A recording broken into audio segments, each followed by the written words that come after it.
Pinnacle, really excited to have them here. They've presented with Opportunity DB a number of times before. I've had Jeff and Jill on my podcast, and we've done webinars together, but this is their first OZ pitch day that they are presenting on. And they've developed a curated opportunity zone fund of 4 multifamily deals. The last time that they presented to the Opportunity DB audience, they didn't have all the deals identified yet, but now they do. All 4 deals have been identified. And Pinnacle Partners, Jeff told me yesterday, he believes that these deals are located in the top 4 opportunity zone markets in the country. Jeff Feinstein is the managing partner at Pinnacle Partners, and he's going to be leading the presentation today. You're also going to hear from Cheng, Mollie, Fadule, and Jill Homan. But Jeff, it's great to see you. I see your presentation on the screen, so please take it away. Well, thank you, Jimmy. We're really excited to be here. We come full force here, 4 of us together. We are representing Pinnacle Partners. Some of our partners have joined us in a supportive way, and I'll describe that in a moment. We're hoping to be highly differentiated amongst your group of presenters today. One with our fund, Pinnacle Partners Fund VIII, and we'll describe that in detail. 2, we want to also introduce you to several of our key stakeholders and how they represent how uniquely structured we are as a fund, and then get into the project details with my partner Jill Homan near the conclusion of this presentation. So very, very quickly, first of all, Pinnacle has been an early mover in the opportunity zone legislation, capitalizing our first project in 2018, and thereafter 13 other projects representing close to $1 billion of project costs capitalized, and we've aggregated over $200 million of capital gains from a great many investors. So we have a proven capability to source high quality projects, execute on those projects. Our underwriting is generally quite conservative in our opinion. And we think we have, coming forward with Pinnacle Partners Fund VIII, the most competitive set of terms associated with an opportunity zone fund, a fully identified fund of 4. So not 24 projects or 14 projects, but 4 projects we think we can execute and manage quite effectively. And we use the term curated because we micro-focused to obtain access to critical markets we believe have significant secular trends in growth and economics. Those cities specifically are Denver, Austin, Nashville, and Phoenix. So we have an identified fund, not a blind fund, and we have already deployed capital in multiple projects. And we believe that we've structured this fund uniquely. And that is, first, if I may, and it's a segue to introduce our other presenters, the concept of an LP advisory board. So let me describe this. Within the fund, and the terms are very competitive, the curated portfolio, which we'll reveal here at the conclusion, we also have an LP advisory board. So for large investors, they represent the body of investors, all investors, as a proxy to make major decisions and have certain voting rights on investor-related items. So it's out of the although we're advising as managers in certain circumstances out of our hands and into the hands of the investor. And Dr. Christopher Cheng, who I'll introduce in a moment, represents one of the members of that LP advisory board. The other board that we constructed when we sought to launch this fund is a GP advisory board. So we sought experts in a variety of categories, from property management to development and construction, to advise us on sourcing techniques and underwriting techniques and expand the ecosystem of potential partners. And Mollie represents one of our GP advisory board members. So I hope, Jimmy, we're doing something differently, that we're bringing, 1, an investor to this presentation, and 2, somebody quite expert in real estate, as you will soon learn, to comment and opine on both Pinnacle and the macro environment, be it OZ or more specifically multifamily investing. So First, I want to introduce Dr. Christopher Cheng, PhD from Stanford in biomechanics, built a career in medical devices, had and also an entrepreneur in aerospace, but had a significant liquidity event. And then he went through the journey of evaluating alternative investments and chose Opportunity Zones as one of several investments he's made. And then I'd like very shortly to introduce to you Mollie Fadule. Mollie has been party to over $10 billion of real estate transactions. She's currently the Chief Investment Officer and Chief Financial Officer of JPI, a very large multifamily developer. I think it's, as it suggests here, over 100,000 units. So Mollie represents and can give us kind of a spot analysis on the market real time, as she's in the market each and every day, investing on behalf of institutions. And she provides us counsel on an ongoing basis. So what we wanted to do today, again, we'll get to the fund and describe it. But first, Chris, if I may ask you to talk about your journey towards OZ investing, and then maybe your involvement with Pinnacle. Yeah, thank you, Jeff. So yeah, thanks for giving us time here. So I'm an outsider on this call here, because I'm not a real estate expert at all. But I just wanted to say a couple words about why I think Pinnacle Partners was a good choice for me. So we had a liquidity event a couple years ago, and it made sense for my family to diversify in our assets. And so when I looked at things, remember 2 years ago, it's a long time ago, but there was nowhere near the market volatility there is right now. But even at the time, I thought that it was a good idea to get some real assets rather than things that are just based on equities of companies. And it turned out that decision, I'm just so thankful for it, because now with the market volatility, having real assets, having things that are shielded a little bit from recession and also inflation are really, really important.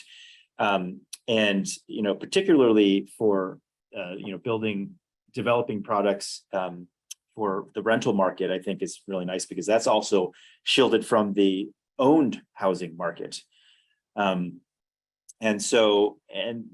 One other differentiator here, and I looked at a lot of different OZ funds from East Coast to West Coast, is that I do kind of echo what Jeff said. I believe that they are relatively conservative for their underwriting. I've seen a lot of OZ funds, and whether it's single property or multiple properties, where they have they use much more leverage, and using much more leverage in a highly volatile and high interest environment starts to get sometimes a little scary.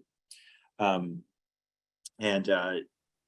they also differentiate, but they have this LP advisory board. So I get a chance to learn a little bit about real estate and OZ, and learn from the experts, which has been really, really educational and fun for me. Should I add anything else, Jeff? No, I think it's fantastic. Thank you, Chris. Yeah.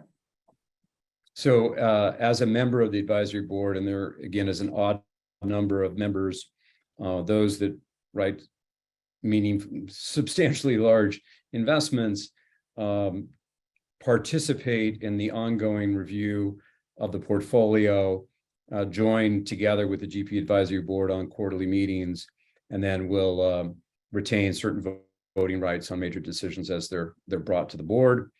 And then the other board, as I mentioned, is the GP advisory board. So our partners, Jill, Homan, and Leo Backer, we lean on this board each and every day to get guidance on the debt markets and underwriting. And Mollie represents, is a representative of that board. By the way, they join us and get they're compensated through carried interest, just like we are. And so there's alignment each step of the way. So Mollie, maybe you could just take a moment and just introduce yourself and your background briefly. And then I think everyone's kind of wondering, why multifamily at this time in the economic cycle, and maybe, some of the work we've done together with Pinnacle Partners and you as our GP advisor.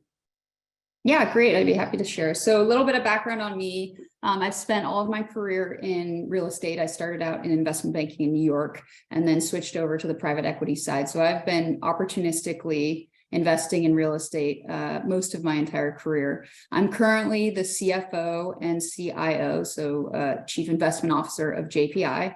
We are a multifamily developer based in Dallas, Texas. It's about a 32-year-old company. Through the life of the company, we've developed, as Jeff mentioned, over 100,000 units in the multifamily space, which is probably over 15 billion of real estate. We've got 7,000 units under construction currently, so I have a really good pulse on what's going on in the capital markets, what's happening on the demand and supply side in a number of markets, as well as what is the latest in terms of structuring construction agreements or development agreements. And so I have insight in that space. I also serve on the board of a public home builder, which allows me to understand the dynamics of what's going on in the overall housing space.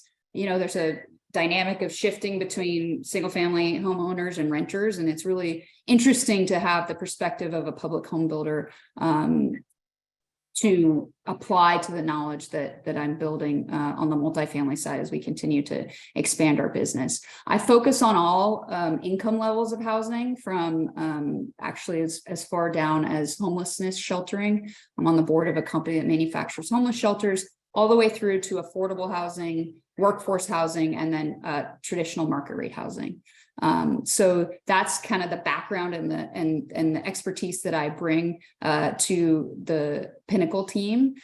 For me, joining the team has been valuable because I'm able to bring the skill set and knowledge that I have to a high caliber team that has knowledge that I don't have about opportunity zones and tax structuring. The board is composed of a very diverse group of individuals with different skill sets. And so we all bring something different to the table. And for me, it allows me to be strategically thinking about the fund and the opportunities that the fund is seeing, and bringing the skill set that I have, but also hearing from other professionals about the specific skill sets that they have. So I think it creates a really unique and fun dynamic, and it's been great to be a part of.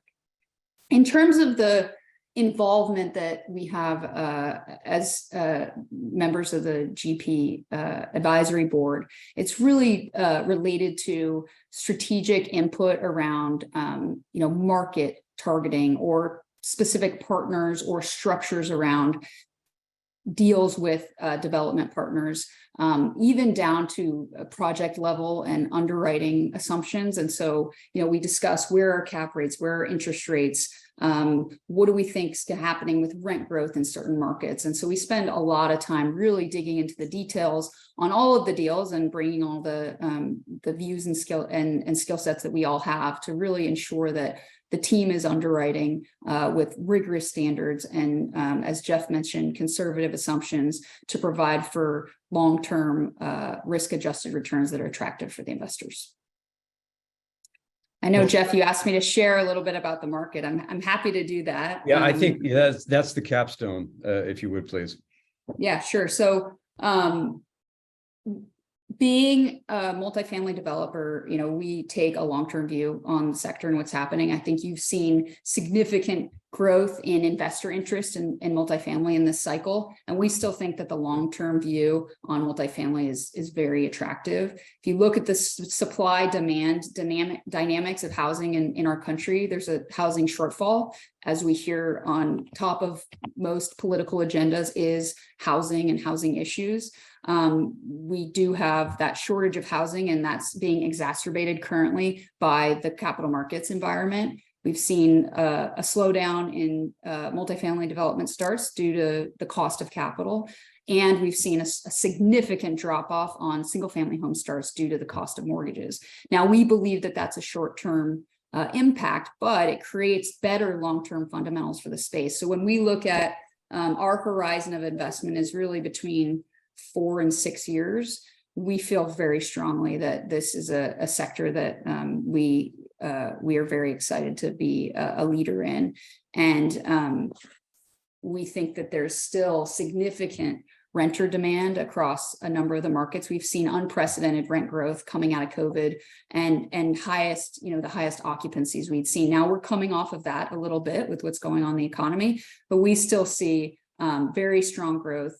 And we expect to continue to be developing at the volume that we are. We started about $1.5 billion of multifamily this year, and we don't expect to be much off of that next year. And so our view is that the long-term fundamentals of this business are very good. There is some capital on the sidelines, kind of waiting to see what happens with the capital markets environment. But if you look at the forward curve and where rates are projected to go, we expect that rates will start to come down by the end of this year. And we think buyer activity will resume from where it is today. It's slowed down from kind of all-time peak pricing and activity earlier in this cycle, but we feel really strongly that we've got great opportunities in the multifamily space. We're underwriting to about historical margins on returns, whereas we were at outsized margins over the last few years. But we think returns are very strong, and we're seeing a significant amount of opportunity. And we're also now able to be a little bit more opportunistic in looking at opportunities as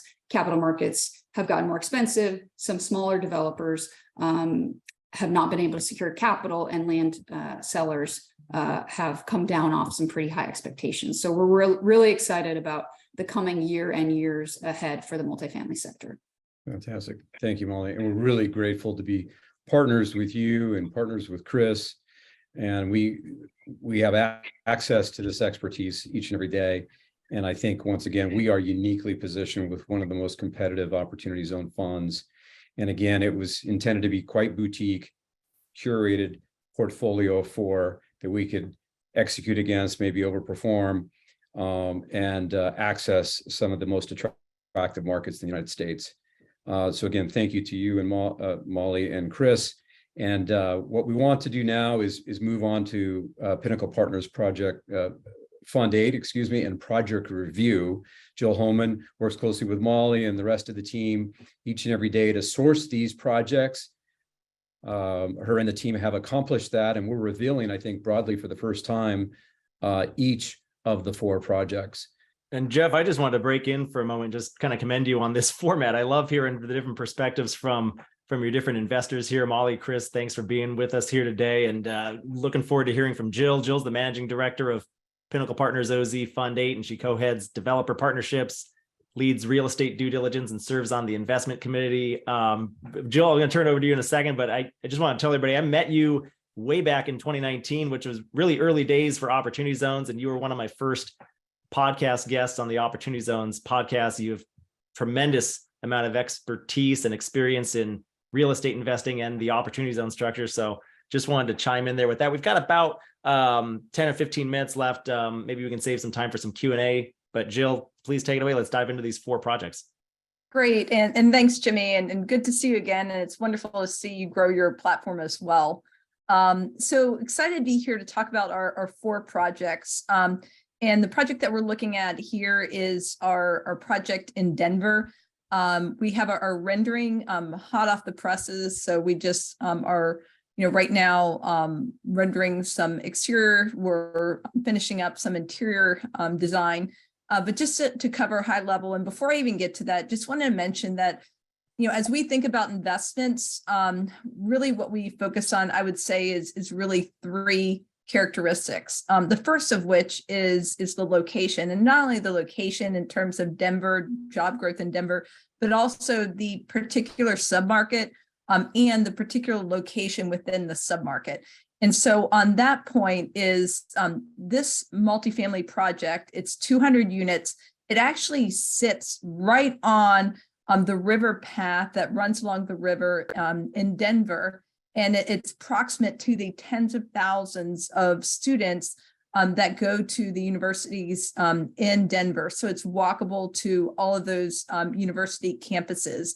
It's less than 2 miles to downtown, and it's in the stadium district. And so this is just a couple minute walk to the stadium. So you have to give you a vibe of what's in the neighborhood. You have people that are riding their bikes right along the path. People can walk to breweries. There's a co-working space nearby. So we're really excited about this project. Our developer partner on this project is a group called Mortensen Development. So they are a national development and a national construction company, highly capable firm. This project is actually a podium project. So we have 7 stories sitting on top of about a story and a half of parking. And so with each of our projects, we are solving for net returns to our investors of a 10% on an IRR basis and a 2x equity multiple.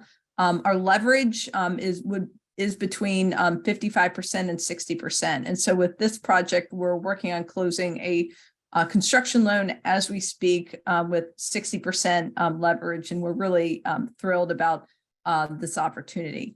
And so any other comments you think, Jeff, or should we skip over to the? We'll save that for the Q&A. Okay, perfect. So let's go over. So this project, Nashville, is actually a wrap product, and it also sits in the stadium district in Nashville. And so this project is less than a 10-minute walk to Oracle's new campus. So they have a new 65-acre campus with over 10,000 jobs, and so completely walkable to that location. And this is also proximate to the brand new Titan Stadium that y'all may have read about. So there'll be a new $1 billion plus, I'm not sure what stadiums cost these days, but plus new Titan Stadium. And so this project will be walkable to the Titan Stadium as well.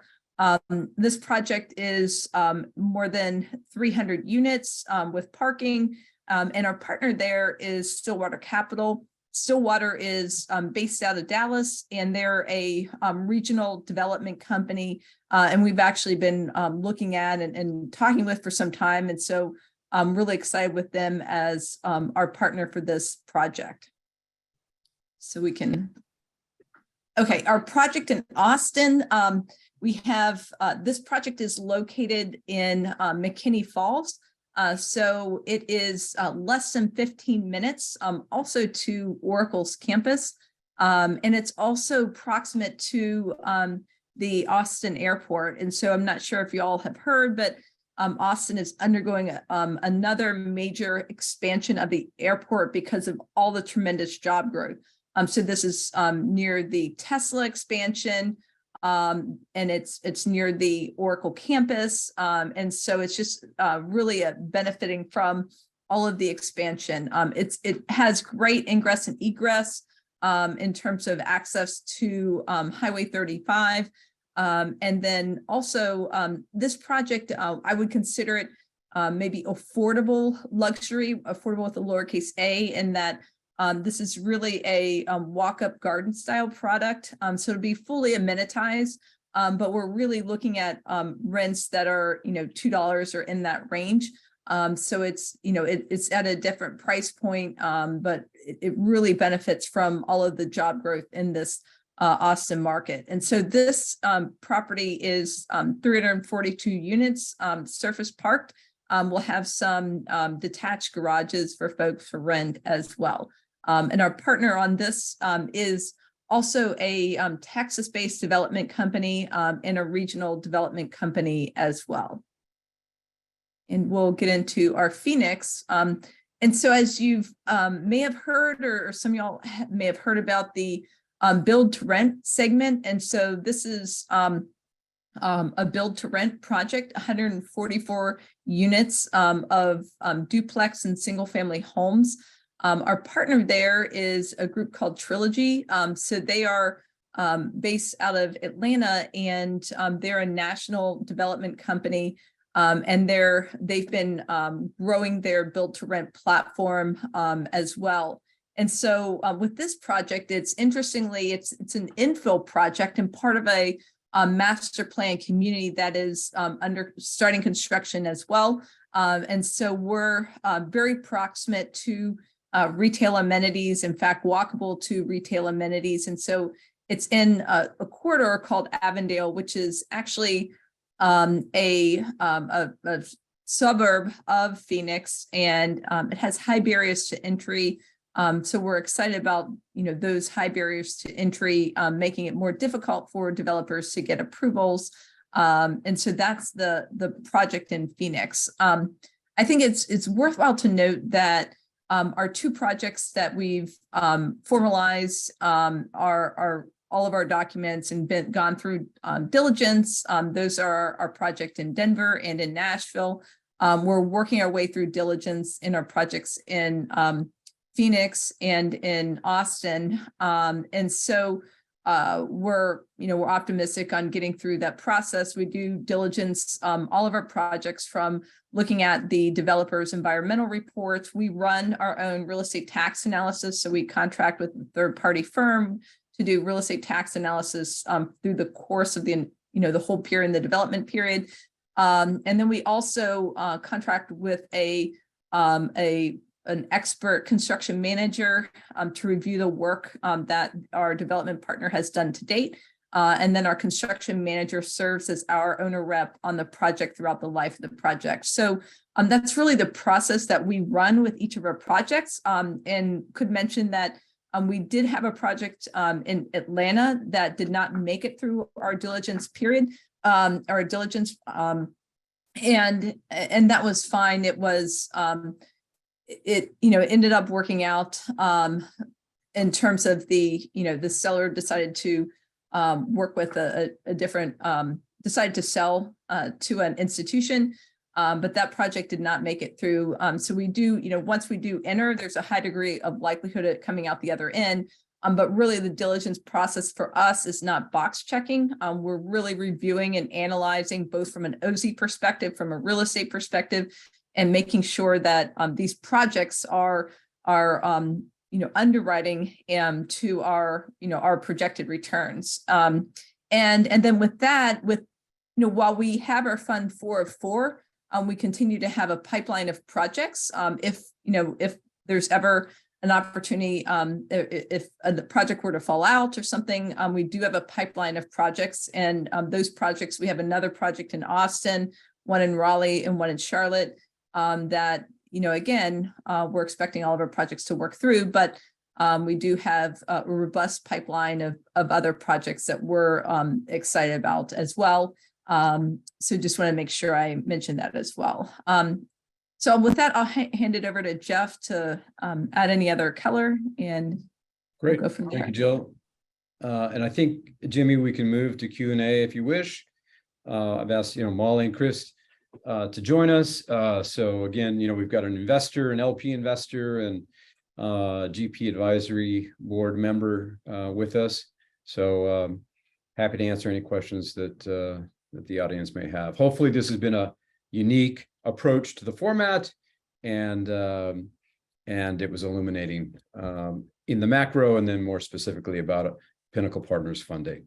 This was very helpful, Jeff. I love the format. I don't know if we've had any presenter on any of this is our 7th OZ pitch day. I think this is the first time we've had a panel involved on a pitch like this one. So well done, Jeff, and your team. We do have a few questions we'll try to get to, and in about 3 minutes, we'll kind of come up on the 30-minute mark for this segment, and we'll kick you guys over to your breakout session. And if you want to interact more personally, one-on-one with Jeff and his team, I'm going to post the link to that breakout session. It's a separate Zoom meeting that you'll hop into, and come on back when that's over.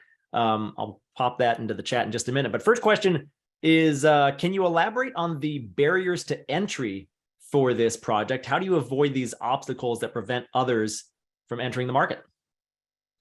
I guess, were they speaking about a particular project, or I can just talk generally about barriers to entry? Generally about your strategy. Sure. Yeah. And so, so first, one of the major barriers to entry right now is basis. And so, for example, our project in Denver, I started looking at the project back in the spring of 2021. We had an incredible land basis with the development company. Our partner's a construction company. And so we're really, really excited about the basis that we're in at. And then fast forward through all of this inflation, and just also testament to the fact we're getting 60% loan to value or loan to cost with this project is, I think, a testament to the strength of our partner as well. So that's one of them, is just, we're not paying developers these land lifts where they type a site and then want to just flip it for a higher price. We're really trying to squeeze out and ensure that the economic value is created through the development process. So that's one of them.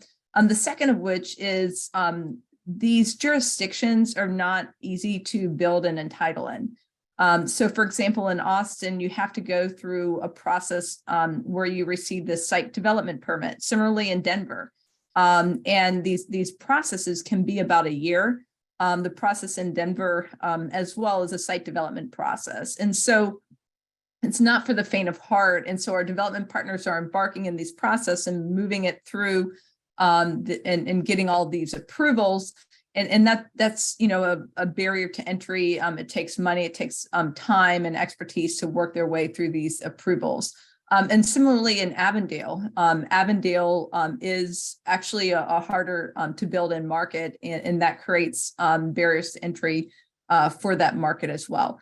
And so I guess that would be at a high level. What I would summarize is just, the basis, the local approvals that are required, and then also getting a team's expertise as your partner to, work through this whole approval process, I think was also a barrier to entry.